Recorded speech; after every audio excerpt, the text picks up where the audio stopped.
Comment s'aimer quand on se déteste, quand on se remet finalement toujours en question? Bonjour, j'espère que vous allez bien, voilà, que vous avez une super bonne énergie. Je voulais encore une fois vous remercier parce que vous êtes de plus en plus nombreux à me suivre sur la chaîne, YouTube et à me suivre aussi sur mon compte Instagram. Vous êtes de plus en plus aussi nombreux à me laisser des petits commentaires et franchement ça me fait chaud au cœur parce que en fait moi ça me motive. Je me dis que, les gens, enfin je réponds aux problématiques des personnes, que les gens j'aide les gens, que les gens se sentent moins seuls et c'est vrai, ça c'est vraiment mon but en fait. Me dire que oui, c'est possible de se sentir moins seul et de se dire que oui, on est normal et qu'on arrive enfin à se comprendre et à se dire qu'on fonctionne normalement. Donc merci, merci beaucoup. Aujourd'hui, on va s'intéresser à un sujet qui est plutôt connu chez les hypersensibles, c'est cette espèce de de remise en question perpétuelle et du coup, de se poser la question vraiment comment on peut s'aimer réellement quand on a le sentiment de se détester. Avant d'aller plus loin, je vous propose d'aller cliquer sur le tout nouveau questionnaire que j'ai créé, qui va vous permettre tout simplement de recevoir votre bilan personnalisé pour justement aller plus loin et faire un coaching ensemble. Hello, bonjour à tous, je suis Déborah Chapelle, votre coach multipotentiel émotionnel depuis 2018 pour faire de votre hypersensibilité votre plus grand pouvoir. Avant de poursuivre, je vous invite tout simplement à vous abonner à la chaîne Le Pouvoir des Hypersensibles afin de faire grandir cette communauté et surtout de recevoir directement toutes mes vidéos sur votre boîte mail. Donc comment s'aimer quand on se déteste finalement, quand on se remet toujours en question? La vraie question, c'est de se poser la question, oui, de finalement, c'est quoi s'aimer? Qu'est-ce qu'on entend par s'aimer? La plupart des gens doutent d'eux. Donc ça, c'est vraiment quelque chose que vous devez retenir. La plupart des gens doutent d'eux, de qui on est, de ce qu'on aime, etc. Et certains, par contre, ne s'aiment pas. Parce qu'il y a une différence entre douter de soi et ne pas s'aimer. Et de là à ne pas s'aimer, il y a le step au-dessus qui est le sentiment de se détester. Ce qu'il faut vraiment retenir, c'est que avoir une bonne estime de soi est nécessaire pour votre bien-être, pour votre spontanéité, pour votre envie en fait d'aller vers les autres. Donc c'est-à-dire ça va forcément jouer sur les relations que vous avez, qu'elles soient professionnelles, personnelles, amicales.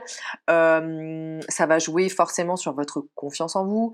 Ça va jouer sur les choix, les décisions que vous pouvez faire et sur votre moyen de communication en fait, sur votre comportement naturel et votre comportement adapté. Alors pourquoi on en vient à se détester? En fait, c'est souvent qu'il y a eu dans notre passé, dans votre passé, des grands moments en fait où il y a eu un manque affectif. Alors, vous avez pu avoir aussi connu des violences physiques, des violences psychiques qui sont volontaires ou non, hein.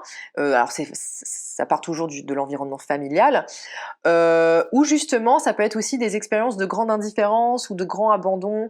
Donc moi je le reconnais beaucoup chez des personnes qui ont par exemple eu une première relation avec une personne assez perverse, assez manipulatrice, et donc être toujours comme ça en demande d'attention. Donc en fait créer vraiment une dépendance affective.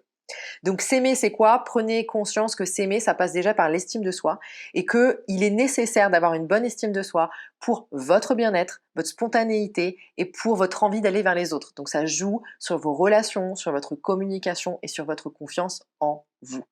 Pensez à liker la vidéo si ce format ou ce thème vous plaît pour que je puisse bien évidemment vous en proposer beaucoup plus. Le deuxième point pour comment faire en fait pour s'aimer quand on se déteste, voilà, quand on se remet sans arrêt en question, c'est vraiment se poser la question: quelle est ta valeur? Quelle est ma valeur? Qu'est-ce que je vaux? Qu'est-ce qui est important pour toi dans le présent?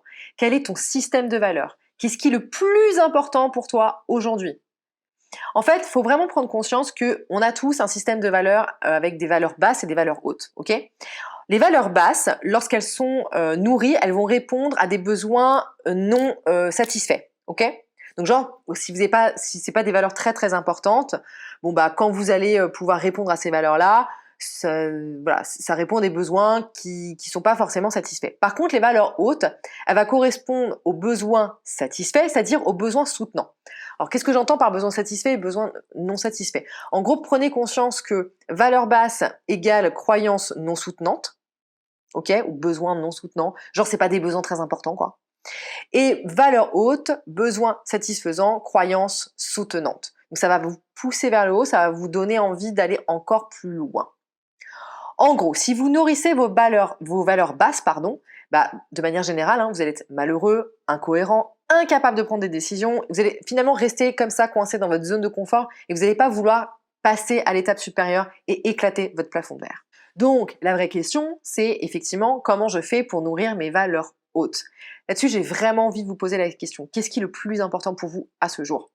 Qu'est-ce qui fait que vous êtes épanoui? Qu'est-ce qui nourrit votre vie?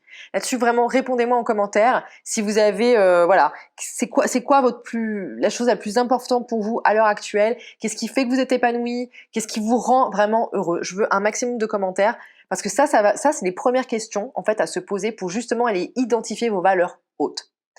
En gros, en identifiant vos valeurs, votre système de valeurs, vous allez activer plusieurs points positifs ultra puissants. Le premier point, c'est que ça va vous aider à prendre des décisions. Vous allez être beaucoup plus ancré, beaucoup plus recentré sur qui vous êtes, sur ce que vous aimez pour pouvoir prendre les bonnes décisions. La deuxième chose, ça va être sur l'affirmation de soi. C'est-à-dire que plus vous allez nourrir vos valeurs hautes, vous posez vraiment les bonnes questions. C'est quoi qui est vraiment important pour moi? Qu'est-ce qui me rend épanoui? Qu'est-ce qui nourrit ma vie? Et vous allez pouvoir vous affirmer d'autant plus en fait. Et l'affirmation de soi fait partie du troisième point, la confiance en soi. Forcément, vous allez prendre confiance en vous puisque vous allez réussir en fait à passer différentes étapes. Et enfin, le troisième point ultra puissant qui va vous aider quand vous allez nourrir vos systèmes de valeurs hautes, ça va être tout simplement, vous allez réussir à sortir de votre zone de confort. En fait, la zone de confort est tout sauf une zone confortable, bien au contraire. Donc, en sortant de votre zone de confort, vous allez pouvoir vous affirmer encore plus, être encore plus épanoui et vraiment nourrir vos valeurs hautes. Si finalement aujourd'hui vous n'agissez pas, c'est que vous êtes dans un espèce de système automatique. Vous voyez, vous vous posez pas la question et c'est pas une critique de ma part. On a tous eu cette phase-là et parfois ça nous arrive même encore de l'avoir aujourd'hui et même moi encore aujourd'hui. Mais quand on est en mode système automatique, on pense pas, on réfléchit pas, on n'est pas vraiment connecté, on n'est pas recentré, on n'est pas aligné. Du coup, on fait les choses sans vraiment réfléchir. Et c'est là-dessus que ça devient dangereux parce que ça veut dire qu'en fait, on ne vit pas notre vie, on passe à côté de notre vie. On n'est pas acteur, actrice de notre vie, on devient spectateur. Et ça, c'est juste pas possible. Donc, en identifiant vos valeurs, vous allez les attirer dans votre vie de manière consciente. C'est-à-dire que vous allez être capable d'être aligné, d'être recentré sur vous-même et de vous dire « Ok, en fait, pour moi, ça c'est important. » Et bizarrement, vous allez voir que vous allez attirer des personnes qui ont ce même système de valeurs que vous. Et ça va vous permettre, en gros, de passer des étapes, d'aller à un niveau supérieur et d'éclater votre plafond de verre. Si vous voulez aller plus loin, je vous propose de regarder cette vidéo que j'ai fait il y a un petit moment sur comment identifier sa valeur de vie, 5 astuces de coaching aux résultats étonnants pour sa mission de vie. Donc n'hésitez pas à aller cliquer dessus. Pour rappel, je vous invite tout simplement à participer à ma webconférence qui a lieu le 23 août. Donc webconférence sur mon enfant est hypersensible à méthode TSEC. Donc la conférence est gratuite mais les places sont limitées. Donc n'hésitez pas à prendre vos places dans la barre de commentaires. Pour aller plus loin, comment s'aimer quand on se déteste alors qu'on se remet toujours en question? Moi, ce que je vais vous proposer, c'est tout simplement de lister vos qualités. Donc pour ça, vous allez demander à 10 personnes de votre entourage, 10 personnes qui font partie de différents clans, c'est-à-dire familial, amical, professionnel et des connaissances comme ça qui vous connaissent pas très très bien. Vous allez demander à 10 personnes 3 de vos qualités et un axe d'amélioration. Moi, je parle jamais de défaut, je parle toujours d'axe d'amélioration. Donc 3 qualités, un axe d'amélioration. Vous allez voir qu'à la fin, vous allez avoir une liste de qualités, des choses aussi qui peuvent revenir, et une liste d'actions pour pouvoir justement s'améliorer, d'amélioration, essayer de travailler un peu sur soi. Ça va être votre premier exercice. Voilà, donc j'espère que cette vidéo vous a plu. Si jamais c'est le cas, je vous invite à mettre le like. N'hésitez pas à commenter et surtout à la partager un maximum sur vos réseaux sociaux.